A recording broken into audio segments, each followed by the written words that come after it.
Samantala, idol, sa ibang balita, suspendido naman po ngayong araw ang trabaho at klase sa mga pampubliko at pribadong paaralan dyan po sa may bayan ng Calasiao. Sa ipinirmahan po na Executive Order number 42 ay direktiba po ay bahagi po ng taunang selebrasyon po ng pista ng Calasiao na ginagawa tuwing buwan ng Mayo.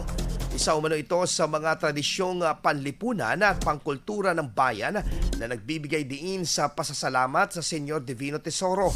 Kabilang sa mga aktibidad ngayong araw ay ang civic parade, ang medical mission at legal aid na inaalalay po bilang bahagi po ng selebrasyon o inaalay bilang bahagi po ng selebrasyon. Samantala, magpapatuloy pong operasyon na mga tanggapan may kinalaman po sa medikal, kaligtasan at iba pang serbisyo sa ilalim ng skeletal workforce.